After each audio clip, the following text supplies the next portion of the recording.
pessoal, aqui quem fala com vocês é o Guilherme Carvalhal e no vídeo de hoje nós vamos dar continuidade à nossa série falando sobre a cultura alemã poucos anos antes do nazismo. Então deixa aí a sua clicada em curtir e se inscreva para acompanhar o nosso conteúdo.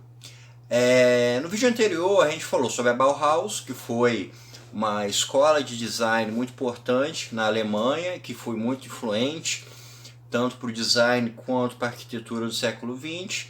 E no vídeo de hoje nós vamos falar sobre o expressionismo alemão no cinema, que foi a primeira escola estética de cinema e que foi extremamente influente para todo o cinema do século XX e até dos dias de hoje. O expressionismo alemão ele surgiu bem no finalzinho da década de 1910. Ele teve seu auge, seu apogeu ao longo da década de 1920 e já na década de 1930, com a ascensão de Hitler, essa corrente ela deixou de existir.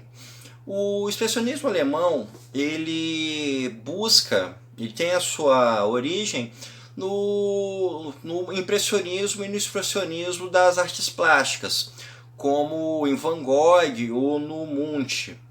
A influência disso está no fato de que o foco da arte não é de retratar realidades com fidedignidade, e sim buscar causar alguma impressão, alguma reação, algum tipo de efeito sobre o espectador. Assim como Van Gogh ou como Munch estava preocupados em gerar reações, a gente pode pensar no quadro Grito do Munch, que não tem nenhum tipo de conotação com a realidade, é um quadro desfigurado, mas ele causa muitas reações em quem observa, assim também como nas obras do Van Gogh. Então, o expressionismo alemão ele teve como foco não mostrar realidades fidedignas, não ser um cinema que apenas mostrasse imagens contemplativas, não. Ele tirava o foco da obra e colocava no espectador, o que o espectador vai sentir, qual vai ser a reação que a obra vai provocar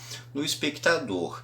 Então isso foi um rompimento com o que se fazia em cinema. O cinema ainda estava engatinhando, como eu falei, foi a primeira escola estética de cinema, ou seja, foi a primeira orientação artística de forma um pouco mais formal que foi realizada, e era algo inovador para a época e se valeu de muitas técnicas para isso. A principal característica que se repara e que é comentado quando se fala do expressionismo alemão no cinema é com relação ao uso de claro e de escuro. É uma forma estética que vem das artes plásticas, era muito característica do barroco, em que se fazia contraposições entre claro e escuro, entre luz e escuridão, e o cinema expressionista ele tinha isso como uma das suas maiores qualidades e é presente em praticamente todos os filmes. Essas obras trabalham muito o contraste entre claro e escuro, entre preto e branco, e isso é usado para causar diversas formas de reação no espectador. Uma das principais que a gente pode notar é principalmente com relação ao incômodo, com relação ao medo, ou com relação ao nojo, porque muitas dessas obras tinham temáticas um pouco mais pesadas. A gente pode pegar, por exemplo, como M, o Assassino de Düsseldorf, que é do Fritz Lang, ou então O Gabinete do Dr. Caligari, que é do Verne, ou então Nosferatu, do Murnau. São filmes que são assim um embrião do cinema de terror, porque eles causam muito incômodo, eles usam muito da atmosfera para provocar algum tipo de reação no espectador. Outra característica também é o uso de maquiagem para causar determinada reação.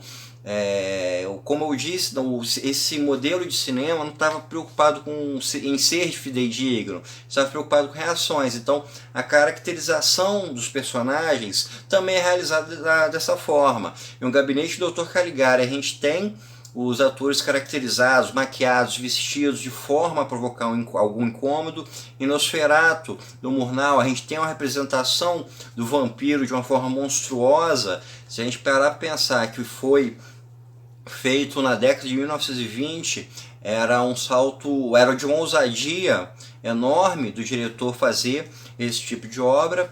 Um outro fator também são as temáticas que esses filmes abordam. Em M, o assassino de Düsseldorf, a gente tem um assassino de crianças. É uma temática bem pesada, até para os dias de hoje, né? Em filmes de terror, por exemplo, a gente não costuma ter, por exemplo, ter crianças sendo assassinadas ou sofrendo violência. É o tipo de tabu que o cinema não costuma atropelar, né? E nessa época isso aconteceu.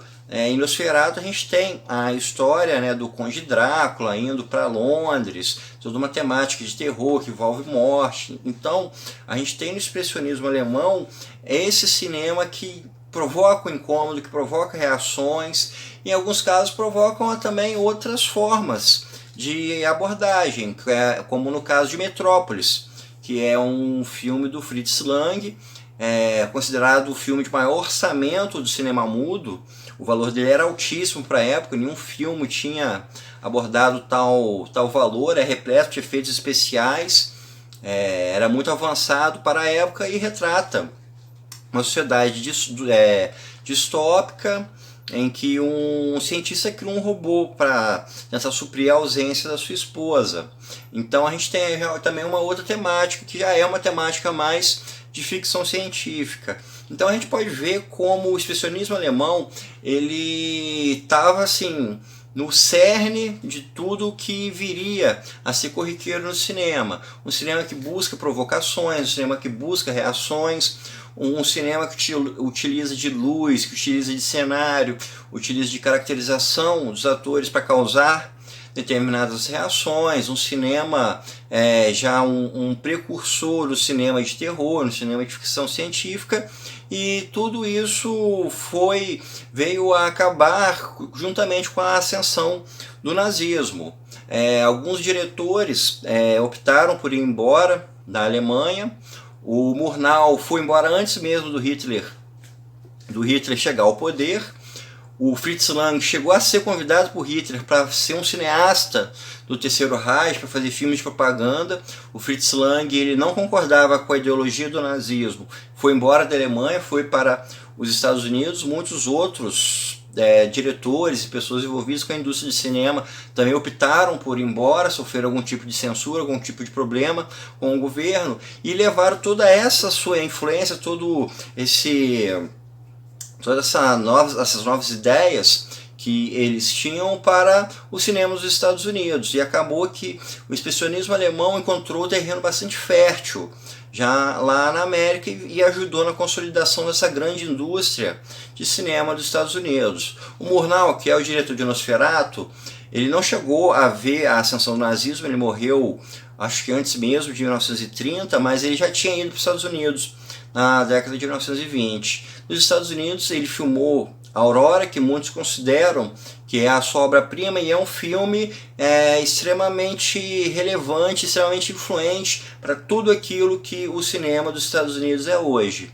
Então a gente pode ver como o expressionismo alemão ele foi um pioneiro no cinema enquanto arte e veio a ser o primeiro grupo a pensar o cinema enquanto arte, e um pioneirismo que acabou sendo eliminado pela ascensão do nazismo. Então, pessoal, isso é tudo por hoje. Espero que vocês tenham gostado e até o nosso próximo encontro.